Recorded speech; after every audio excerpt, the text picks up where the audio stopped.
आज भी हमारे पूज्य तटीय स्थान वाले महाराज जी, स्वामी जी की परंपरा में उनका इतना स्नेह प्राप्त होता है। हर कथा में प्रथम दिन तटीय स्थान से, चाहे पूरे भारत में कहीं कथा हो, तटीय स्थान से प्रथम दिन प्रसाद आता है व्यास मंच पे। कितना ध्यान रखते हैं महाराज जी।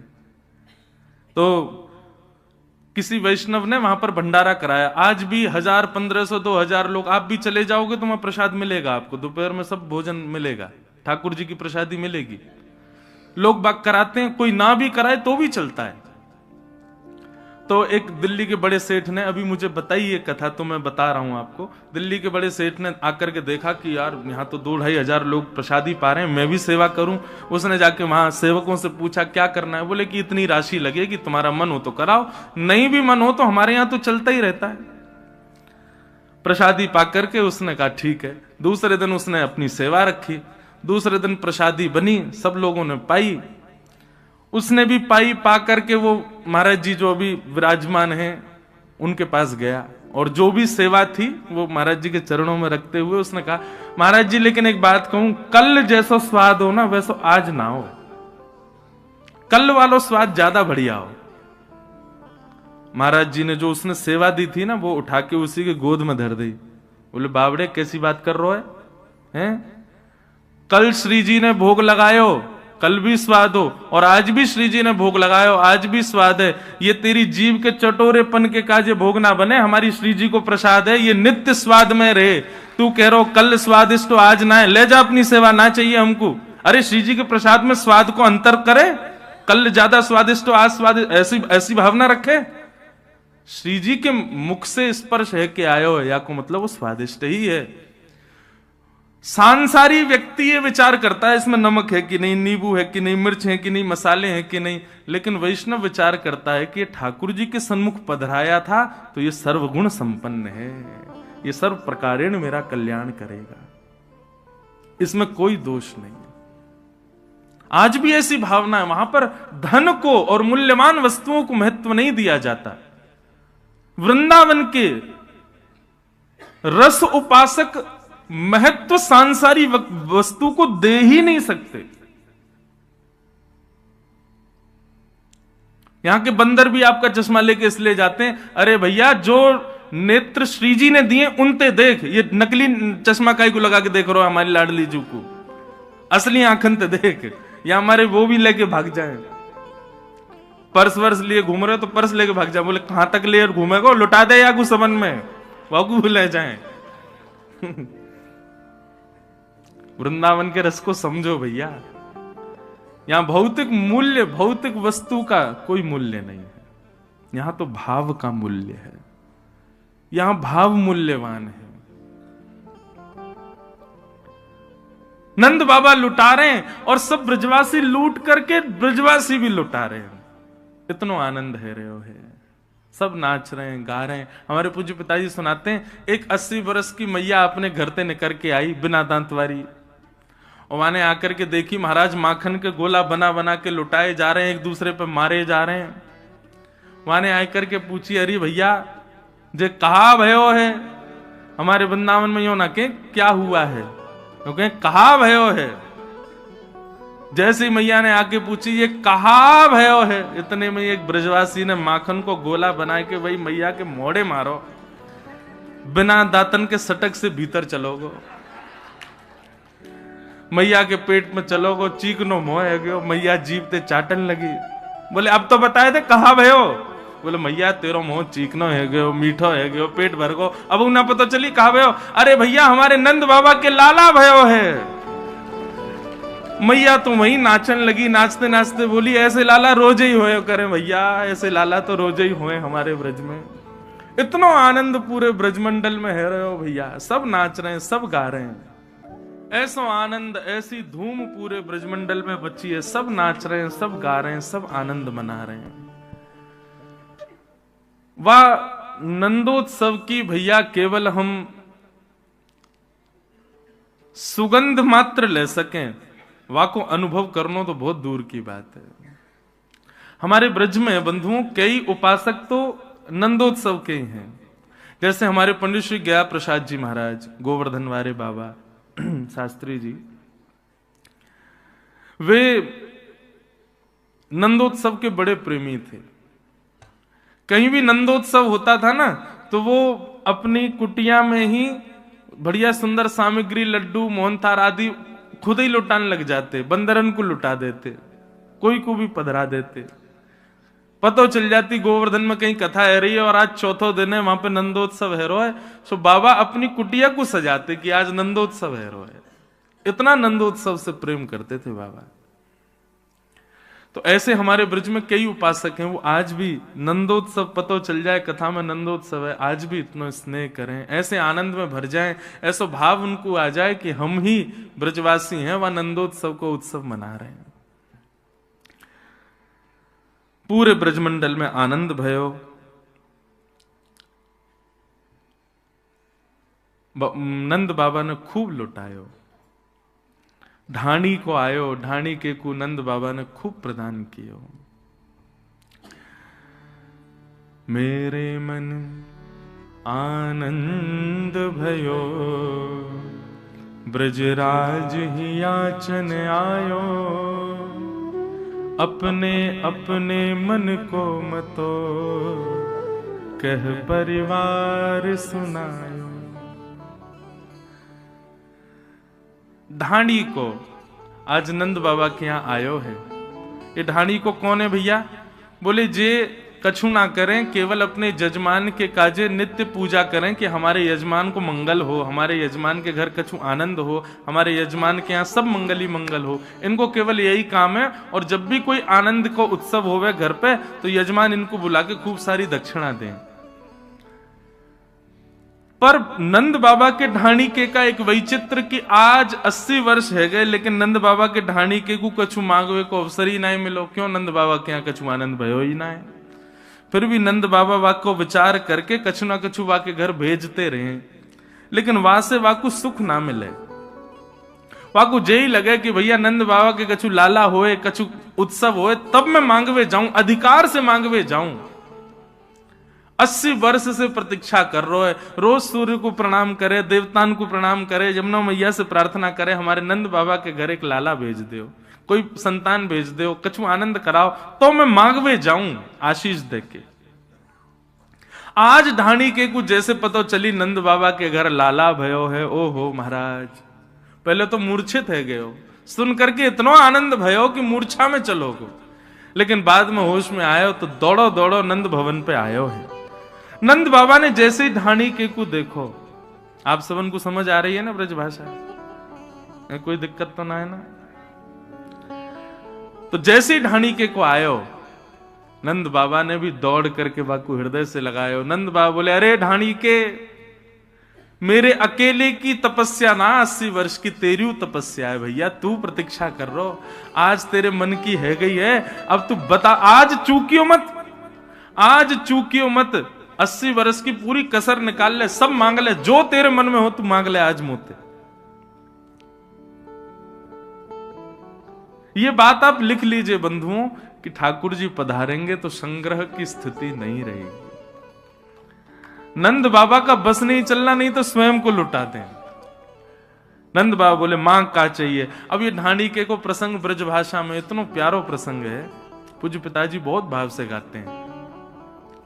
मेरे मन आनंद भयो, ब्रजराज ही याचन आयो, अपने अपने मन को मतो, कह परिवार सुनायो। मैं आज आपके पास जब मांगवे आने लगो तो मेरे परिवार के लोगों ने पूछी कहां जा रहे हो, मैंने कि अरे नंद बाबा के लाला भयो है, मेरी अम्मा नाचन लगी, मेरे बालक नाचन लगे, मेरी घरवारी नाचन लगी, सब पूरे घर में सब नृत्य करने लगे। बोले भैया आज हमारे यजमान के घर लाला भयो है। सबन ने अपनी अपने भाव रखे, कछु कछु मांगो है, मैं आपकी आज्ञा हो तो बताऊं। नंद बाबा बोले हाँ बता, कहा चाहिए? बोले तेरे तात कहो समझाए राय सो, जाए आशीषा दीजे। मेरे बड़े भैया ने कहिए कि भैया नंद बाबा के लाला को मेरी तरफ से आशीर्वाद दियो और बधाई में मेरे काजे कहा लाएगो। बोले कहा लाऊं? बोले 200 भैंस दूध मन मन की मेरे काजे लीजो। 200 भैंस लेके आई और कैसी भैंस? बोले एक भैंस के नीचे 1 मन दूध हो, मतलब एक भैंस 1 मन दूध देती हो। नंद बाबा बोले हे ढाणी के, तेरी उम्र कितनी है गई? बोले 100 के आसपास। और तेरे भैया की? वो भैया उचल लो होगो 150 के आसपास। अब भैया द्वापर में तो बड़ी उम्र होती सबकी। बोले 150 की उम्र में 200 भैंसन को दूध पी के कहां जाएगा भैया? और 1 मन दूध एक गई, एक भैंस थे, 200 मन दूध रोज होगा तेरे घर में, कहा करेगा भैया या को? बोले व्यापार आदि करेंगे। बोले देख भैया, हम लोग सात्विक लोग हैं, भैंस वैंस ना पालें, हमारे घर पे भैंस तो है ना है, और दूर दूर तक ब्रजमंडल में कोई भैंस है ही ना है। ठीक है, तेरे भैया की ज्यादा ही इच्छा है तो कहीं से मंगवा के वाको भिजवा देंगे। ठीक है, 200 भैंस देंगे। और बता क्या चाहिए तो? बोले मैं अपने बड़े भैया की बात मान के आने लगो। इतने में ही तापाछे आछे समझाए तिनके जेठे भैया, वाके काजे दीजो बाबा सुभग 700 गैया। मेरो एक और बड़ो भैया है, वातु बड़ो भैया। नंद बाबा बोले बाकी उम्र कितनी है? बोले वो 200 साल को है गो। बोले वाह, 200 भैंसन को दूध ये बीचवारो पीवेगो, 700 गैया को दूध वो बड़ो वारो पीवेगो। 700 गैया चाहिए? बोले हाँ चल भैया, गैया तो हम देंगे। गैया तो तू चाहे 700 नहीं, तू 7000 ले जा। 9 लाख गाय है नंद बाबा के भवन में। ठाकुर जी अरे गेरे ना भय भैया, खूब सोने की चम्मच मुंह में आइए सीधे, ऐसे घर में आए ठाकुर जी। और लाल जी भैया विचार ना करें, तो हमारा विचार है। ब्रज के कोई भी व्यक्ति गरीब नहीं है, ब्रज पूरा समृद्धवान है। और समृद्धवान किस भाव से? ब्रज में धन लक्ष्मी तो महाराज लोटी पड़ी रहे ब्रजमंडल में, लक्ष्मी तो ऐसे ही लोटी भई है। ब्रज के लोग तो भाव और प्रेम के समृद्धवान है। ब्रज के लोगों में जैसो प्रेम है, ऐसो कहीं ना मिलेगा आपको। तो वाक्य काजे 700 गैया दियो। अच्छा 200 भैंस है। मुनीम जी लिखते जाओ भैया, जो जो कह रहे हो सब देंगे याकू। बोले और बता? बोले मैं दोनों भैया की बात मान के आने लगो। इतने में ही मेरो बेटा बड़ो सुखदाई, तैसे ताके साथी, वाके काजे दीजो बाबा मत मदा तो हाथी। मेरो बेटा बोलो कि भैया मैं जाऊंगा नंद बाबा के लाला को आशीर्वाद देवे, लेकिन बाबा ऐसे ना जाऊंगा, तो अपने सखान के संग जाऊंगा। नंद बाबा बोले तो फिर बातें कहो, अपने सखान के संग आ जाए, पूरी टोली लेके आए, सब व्यवस्था कर देंगे हम। बोले ऐसे ना आवे गो। बोले तो? बोले वाने कहिए मेरे काजे एक मत वालो हाथी लेके आई हो, वहां पे आगे मैं बैठूंगा, मेरे सब सखा बैठेंगे, और नंद घनानंद भयो जय कन्हैया लाल की गाते भय हम आमेंगे। हमारे काजे एक हाथी लेके आएंगे। आहा, अच्छा देखो ढाणी को बोल रहा है और नंद बाबा लिखवा रहे हैं, और लाखों ब्रजवासी चारों तरफ बैठ करके सुन रहे हैं। और जैसे ही नंद बाबा ने कि हाँ भैया हाथी देंगे, तभी ब्रजवासी ने पंक्ति लिख दी, हाथी दीने। अभी घोड़ा तो आवेंगे आगे, रुको। ये जो नंद घनानंद भयो जय कन्हैया लाल की, ये सब गा ही रहे हैं। जैसे जैसे जैसे 200 भैंस नहीं, सब गाने लगे नंद घनानंद भयो जय कन्हैया लाल की जय हो, नंद बाबा की खूब दान कर रहे हैं। गैया दई, भैंस दई और हाथी दियो। बोले और बताओ और क्या चाहिए? आज का व्यक्ति इतना दान कर सकता है? इतने में डर जाएगा, भैया रुक जा, कोई हम पे लॉटरी थोड़ी लगी है जो लूट के ले जाएगा। लेकिन नंद बाबा कह रहे तू बोल तो जा, बस चुप मत होइयो, रुकियो मत, बोल और बता क्या चाहिए।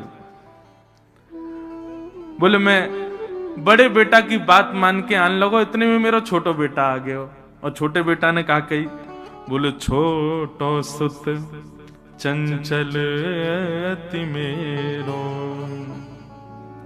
छोटो सुत चंचल अति मेरो, लाड़ चाव को जोड़ा, वाके काजे दीजो बाबा 10 है राशि घोड़ा। अब गाओ हाथी दीने घोड़ा दीने। अब अगली के काजे रुको, आगे देंगे। हाथी दिए, घोड़ा दिए, गैया दई, भैंस दई, 10 है राशि घोड़ा।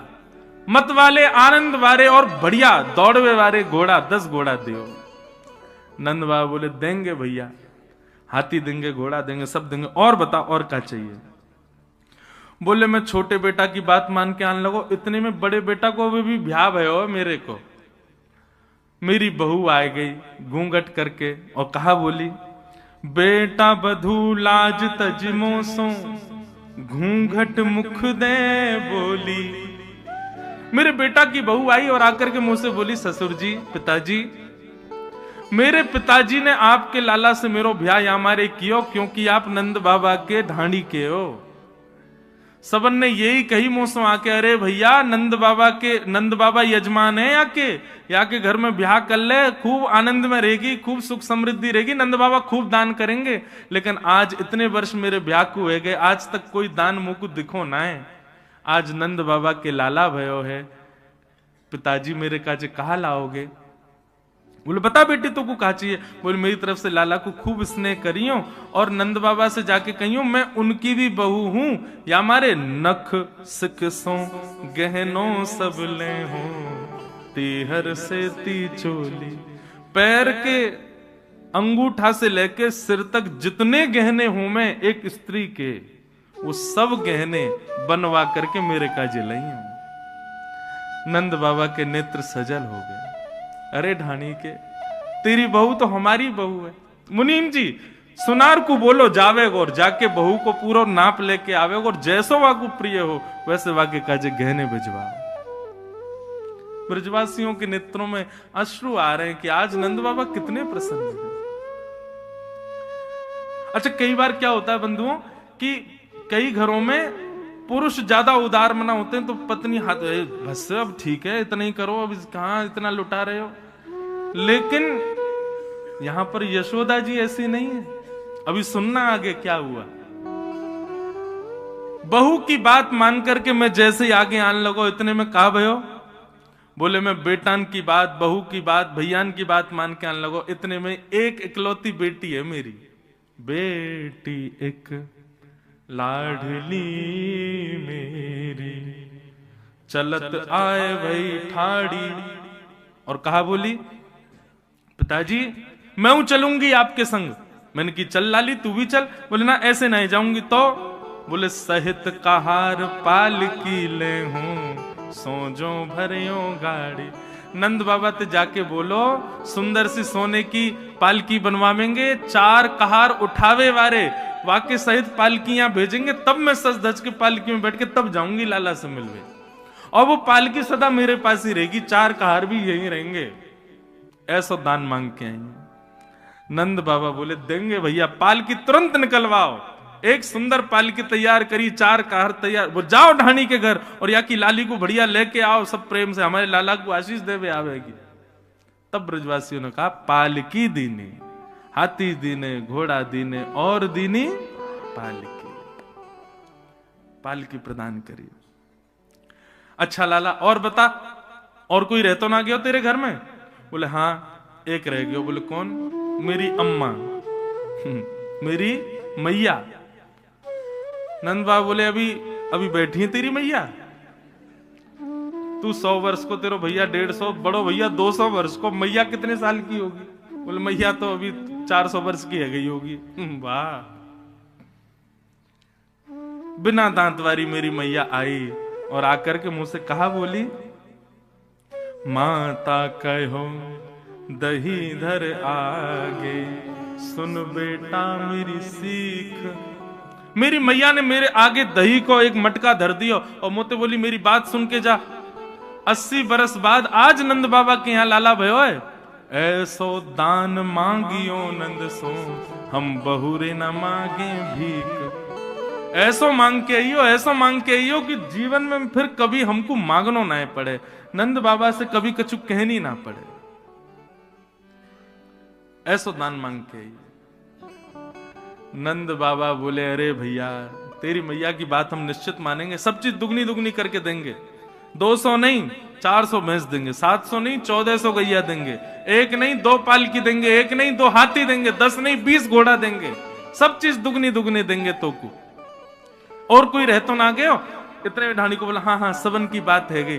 इतने में यशोदा मैया बोली पीछे से, नहीं अभी एक रह गई है, तेरे बेटान की बात सुन लई, तेरे भैयान की बात सुन लई, तेरी लाली की बात सुन लई, बहू की बात सुन लई, मैया की बात सुन लई, तेरी घरवारी माने कछु ना मांगो। घरवारी को नाम सुनते ढाणी के नेत्र सजल हो। यशोदा मैया बोली एक सामग्री नहीं मिलेगी, पहले जे बता कि ढाणन ने कहा मांगो है, वानू तो कछु मांगो होगो। और ढाणिन की बात कहते हुए हृदय भर आया ढाणी का। उसने क्या मांगा? तब बोली मेरी घरवारी, नीके नीके जइयो। मैं सबन की बात मान करके जब अपने घर से बाहर निकल गए हो ना, तब मेरी घरवारी आई और आकर के मेरा हाथ पकड़ो और मुझसे कहा, बोली मैं 1 घंटा से देख रही हूं, कोई 200 भैंस, 700 गैया, 2 हाथी, पालकी और सिर से पैर तक पूरे गहने, और जन कहा मांग रहे हैं। अरे नंद बाबा के लाला भयो है, कोई कुबेर को खजानो ना भयो जो इतनो मांग के आओगे उनसे। मेरी बात मानियो, नंद बाबा यदि थोड़ो दें बहुत कर मानो, पर लाज राख घर आई। यदि नंद बाबा एक तुलसी पत्र हाथ में धर दें तो वाकू भी पूरा संसार मान करके सिर से लगा करके घर आइयो, हमारी लाज रख करके आइयो, कुछ ज्यादा कहने की आवश्यकता नहीं है। ये बात सुनते ही नंद बाबा और यशोदा मैया दोनों के नेत्र सजल हो गए। ढाणी के को हृदय से लगा लिया नंद बाबा ने। ऐसो प्रेम, ऐसो स्नेह, ये ब्रजवासी हैं भैया। इनकी बात में कभी कभी आपको लग सके कि ये तेज बोल रहे हैं, इनके व्यवहार में कभी कभी आपको लोभ झलक सके, इनके स्वभाव में कभी कभी आपको ईर्ष्या झलक सके, लेकिन आप हमारी बात सत्य मानियो, ब्रजवासी बाह्य आवरण से लोभ, ईर्ष्या, द्वेष सब दिखावे, लेकिन हृदय से अत्यंत प्रेमी है। इसीलिए बांके बिहारी जी बिक गए इन ब्रजवासी के काजी। ये व्यवहार में ऐसा कर सकें कि आपको लगे कि ये क्रोधी हैं, ये लोभी हैं, ये द्वेषी हैं, ये ऐसे बोल रहे हैं, ये अल्हड़ हैं, लेकिन हृदय से प्रेम को अगाध समुद्र है ब्रजवासी को। यही मारे श्री जगन्नाथ जी की भुजाएं खड़ी क्यों हैं? ये भुजाएं ऐसी क्यों हैं? ये प्रेम विगलित स्वरूप क्यों है श्री जगन्नाथ जी? जगन्नाथ जी पिघले हुए देवता हैं ब्रजवासियों की याद में। जब द्वारिका में रोहिणी मैया ब्रज लीला सुना रही थी कृष्ण पटरानियों को, उस समय कृष्ण, सुभद्रा और बलराम जी दोनों द्वार पर बैठ करके ब्रज की लीला सुन रहे थे, और लीला सुनते सुनते प्रेम की 10वीं अवस्था पार हो गई। आंखें पिघल गई, हाथ पिघल गए, पैर पिघल गए, पूरा अंग पिघल गया, और ब्रजवासियों की याद में दोनों भुजाएं खड़ी हो गई कि अरे भैया कोई लाओ इन ब्रजवासियों को मेरे हृदय से लगा दो। ब्रजवासी वल्लभ सदा मेरे जीवन प्राण, इनको ना ही बिसारी हो मोहे नंद बाबा की याद। तभी प्रकट हो गए श्री जगन्नाथ महाप्रभु। ये ब्रजमंडल के परकोटे में जितने ब्रजवासी हैं ना, इनके प्रेमी का स्वरूप है श्री जगन्नाथ जी का। ऐसा वर्णन आता है जगन्नाथ जी की लीलाओं में कि प्राचीन काल में जब इतने साधन नहीं थे ना, ब्रज से जगन्नाथपुरी पहुंचने में महीनों लगते थे, तो उस समय वृंदावन से यदि कोई ब्रजवासी निकलता था ना जगन्नाथपुरी के लिए, तो वहां मंदिर में बैठे हुए श्री जगन्नाथ जी का श्री विग्रह ऐसे झूमने लग जाता था अपने आप। और पुजारी जाकर के देखते जगन्नाथ जी झूम रहे, जाकर के निवेदन, जय जय आज कैसे झूम रहे हो? बोले अरे भैया बस कछु दिनान की बात है, एक ब्रजवासी मेरे दर्शन को आ रहा है, वाके काजे उत्तम व्यवस्था कर दो, वाके काजे भोजन की व्यवस्था कर दो। और सुनो, जब वो आवे ना, बाकी इनको तो दूर से दर्शन कराए दियो, लेकिन वह ब्रजवासी को चुपके तो मेरे हृदय से लाके लगाए दियो। मेरे हृदय की ताप तभी बुझे जब ब्रजवासी मुंह को हृदय से लगाए। ये परब्रह्म परमात्मा जगदीश्वर त्रिलोकी नाथ के शब्द हैं ब्रजवासियों के लिए।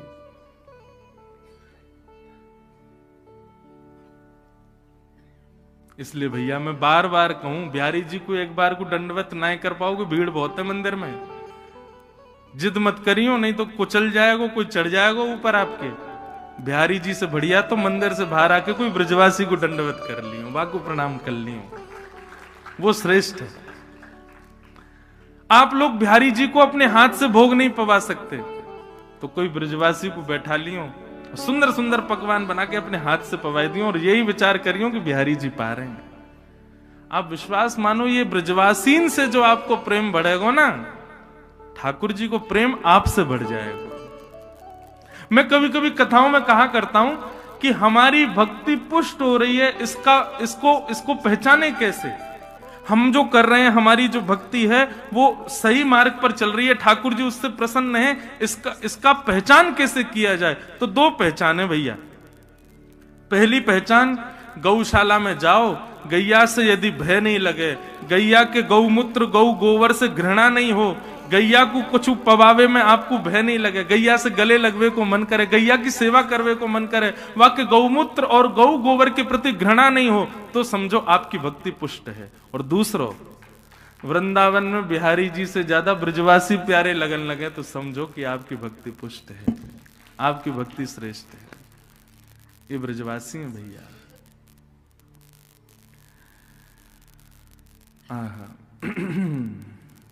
तो ऐसे नंद बाबा ने दान कियो और ढाणी के लेकर के वाकू गए। बोले नंद के लाला की। पूरे ब्रजमंडल में 1 वर्ष तक नंदोत्सव मनता रहा, 1 वर्ष तक सब नाचते गाते रहे। इसी बीच जैसे ही ठाकुर जी 6 दिन के भये, तो कंस के द्वारा भेजी गई एक राक्षसी आई जिसका नाम है पूतना। पूतना कुरूपणी है, लेकिन महाराज कंस की अति प्रिय है। कंस ने जब ये बात कही कि मेरे शत्रु ने ब्रजमंडल में जन्म ले लिया, तो पूतना ने कहा महाराज मुझे सेवा दो, मैं जाऊं और जाकर के आपके शत्रु का वध करूं। कंस ने कही कि आपको रूप इतना भयावह है, सब देख के भाग जाएंगे, और बालकन को आप मारना चाह रही हो, कैसे संभव होगा? पूतना ने अपनी राक्षसी विद्या से अपने रूप को बदल लिया और कहा मैं रूप बदल करके जाऊंगी, अति सुंदर बन के जाऊंगी, अति सुंदर बन के जाऊंगी। और पूतना रूप बदल करके अति सुंदरी बन करके ठाकुर जी के दर्शन को जा रही है, ठाकुर जी को मारवे जा रही है।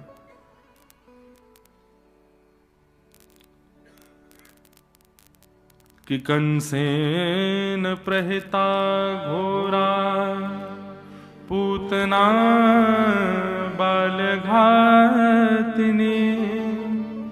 शिशुंश्च चार निघ्नन्ति पुरुग्राम ब्रजादिषु। पूतना ने अपना रूप बदल लिया, इतनी सुंदर बन गई पूतना कि उसके रूप को देख करके अब सब आकर्षित होने लगे। बहुत ध्यान से सुनिएगा बंधुओं। पूतना ने 84 कोस ब्रजमंडल में 10 दिन के अंदर जन्म लेने वाले हर बच्चे को मार दिया। कैसे मार दिया? बोले उसके रूप को देख करके सबको लगता था अच्छे घर की होगी, सुंदर है, अच्छे वस्त्र पहन के आई है, अच्छी होगी, और सबने उसको स्वीकार किया और घरों में जाती, बालकों को खिलाने की भावना से अपने पयोधर का पान कराती, विष पीते ही बालक मर जाते। व्यक्ति का स्वभाव है बंधुओं कि हम लोग स्वरूप पर बहुत जल्दी रीझते हैं। स्वरूप और वस्त्र ये हमारे आकर्षण के केंद्र हो चुके हैं। आध्यात्म सिखाता है कि किसी के स्वरूप और आवरण पर ज्यादा आकृष्ट मत होइए। उसको परखने के लिए सबसे पहले उसके हृदय को देखिए, स्वभाव कैसा है। मैं तो स्पष्ट कहता हूं कथा में, किसी व्यक्ति को पहचानने 3 चीजों पर नजर डाल दें। देखो, अब किसी की परीक्षा लोगे तो निश्चित परीक्षा भाव से जाओगे तो वो अच्छा ही बनेगा आपके आगे। इसलिए 3 चीजों का ध्यान रखना। सबसे पहले उसकी आंखें देखना, नेत्रम। यदि नेत्र बहुत चपल हैं, चपल बोले तो बहुत मटकते हैं, कभी इधर कभी उधर, कभी इधर इधर ऊपर नीचे, ऐसे बार बार भौएं मटकती हैं, नेत्र मटकते हैं, समझ जाना कि इसमें थोड़ी चतुराई है। नेत्रम। दूसरा परिचय है उसकी वाणी, वक्त्रम। शब्दों का चयन देखिएगा, सुनिएगा क्या बोलता है, किन शब्दों का प्रयोग करता है। उन शब्दों से पता चल जाएगा कि व्यक्ति कैसा है। और तीसरा उसके विकार। वो जब बैठता है तो बैठता कैसे, चलता है तो चलता कैसे है, लेटता है तो लेटने की प्रक्रिया क्या है, खाता है तो मुंह कैसे चलाता है। अब ये सब अटपटे लगेंगी बातें, लेकिन भैया देखो, अगर सद संबंधी चाहिए तो इन 3 चीजों का विचार करो। नेत्रम वक्त्रम विकारेण, इन 3 चीजों पर ध्यान रखो। नेत्र गंभीर हैं, नेत्र स्थिर हैं, तो निश्चित है कि इसका हृदय भी स्थिर है। बहुजल्पिक नहीं है, कम बोलता है, अल्प शब्दों में ही अपनी बात रखता है, तो निश्चित है कि यह संबंध बनाने योग्य है। उसकी चाल चलन उठना बैठना सब सम है, समत्व है, सब में ज्यादा जैसे कई लोग सोफा पे भी बैठते हैं तो बड़े विचित्र बैठते हैं। एक महाराज मैं कहां तक कहूं, कथा भी सुनते हैं कई लोग तो ऐसे पढ़ के सुनते हैं, ऐसे पढ़ के सुनेंगे महाराज की जैसे लाट साहब बैठे हैं सामने। कई लोग घरों में भी ऐसे सोते हैं, ऐसे बैठते हैं, विचित्र उनकी स्थिति होती है। निश्चित है कि इन तीनों में यदि दोष है तो व्यक्ति में दोष होगा। इन तीनों पर विचार करो। पर हम लोग क्या करते हैं, हम तीनों पर विचार नहीं करते, हम केवल रूप देखते हैं और वस्त्र देख लेते हैं कि हाँ ये अच्छे हैं तो ये अच्छा ही होगा। हमारे वृंदावन में जाओ, हरिदासी परंपरा, हरिवंशी परंपरा के वैष्णवों को देखो, महाराज 2 जोड़ी वस्त्र उसी में ही पूरा जीवन निकाल लें। चंदन के पूरे मुंह पर ऐसे आप लोग क्रीम लगाओ, वो ऐसे पूरे चंदन ब्रजरज पूरे मुंह पे लगाए घूमते हैं, हाथ में नाम जप माला होगी। अच्छा, कई वैष्णव बड़े सुंदर बन के घूमते हैं। मैं थोड़ा कभी कभी बोल जाता हूं ज्यादा, लेकिन मुझे ऐसा लगता है वृंदावन में श्रृंगार का अधिकार केवल श्याम सुंदर और किशोरी जी का है। हमको तो सामान्य रहना चाहिए, हमको तो सहज रहना चाहिए। आप कहोगे महाराज जी श्रृंगार आप ही कहते हो, जिन भेषा मारो सांवरो रीझे में सोही भेष धरूंगी। अरे मतलब मीराबाई कह रही हैं ऐसे सहज बन के रहो, ऐसे सरल बन के रहो कि तुमको अपना श्रृंगार खुद ना करना पड़े। एक दिन श्याम सुंदर तुम्हारा श्रृंगार करवे आमे, किसी दिन लाल जी आमे। कुम्मन दास जी का एक पद है, बहुत सुंदर पद है। तू है सखी बड़ भाग बड़ी, नंदलाल तेरे घर आवत है। तू है सखी बड़, गाँव सब लोग ऐसी सखी बनो कि लाल जी घर आवे श्रृंगार करवे।